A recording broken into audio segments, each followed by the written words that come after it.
The Bible uses the word lost, and that word we throw it around in church, but we just expect people to understand. Someone may be here today, someone may be listening online.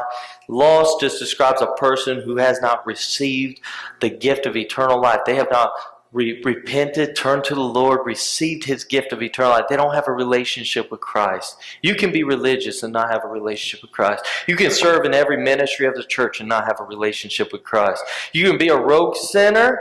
You can be a respectable sinner. You can be a religious sinner and not have a relationship with Christ. But lost just means that. It just means that you have not found your way home. Okay? You have not found your way home. I'm going to wind down here. You hear it in songs such as Amazing Grace, the famous hymn. I once was lost, but now I'm found. Was blind, but now I see. We sing it 1,000 times, but we may not really understand what it means. Acts 19:10 says this, for the Son of Man came to seek and to save that which was lost. Lost. When you're spiritually lost, what it means is you're separated from God. You're separated from God. As a young boy, I was at, I believe it was a state fair. And everything's big when you're a little boy, so it could have been a county fair, but I think it was a state fair. But I remember I was walking with my family one moment, and then we go by these rising grandstands, and all I could hear is the rumbling sounds. And it was just, I was just amazed by it. And I just stopped, and I was looking, and then I looked back, and my family's gone. They're gone. And I walk a little bit, and I come to this crossroads, like it's like this, and I don't know where to go, and I just cry. And somebody took me, and from there I just rely on the stories of other people, because someone took me by the hand, and luckily they led me to an information booth. And in that information booth they gave me a Coca-Cola, they gave me a snack, which really trained a boy to leave his parents. Like, hey, where's the information booth? But they asked me, what's your name? What's your name? And I said, Koifi. Don't you laugh, I had a speech impediment. Koifi.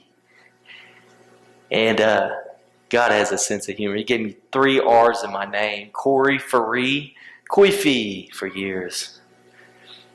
And I remember they announced it over the loudspeakers throughout the whole fair. I can't imagine what my mom was feeling in that moment, my dad, my family, because I have children of my own now, and every moment must have felt like eternity looking for me. I can't imagine what they were going for, but as soon as she heard that name, she knew that was my boy. It wasn't pronounced right, but she knew that was my boy. And she came running to that information booth, and she found me. She rescued me. Here's what I'm saying to you right now. And this, I want you to know this. Just as my mama and my dad came searching for me, there's a God in heaven that is searching for you. And just as you might be a child of God, there's somebody that God's calling you to lead. Hey, Cornelius, come here.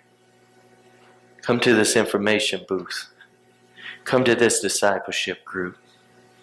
Come to this church service. Come to my kitchen table. Because there's a God in heaven that wants to rescue you. He wants to rescue you. He wants to save you, Cornelius. I want you to see that your lostness is nothing compared to His loving kindness. And as believers, we have that ministry of reconciliation. Peter, it's his responsibility to reach Cornelius. It's not the angel's responsibility, it's Peter's responsibility. God will put people in your path, and it's your responsibility to plant those seeds in their lives. It's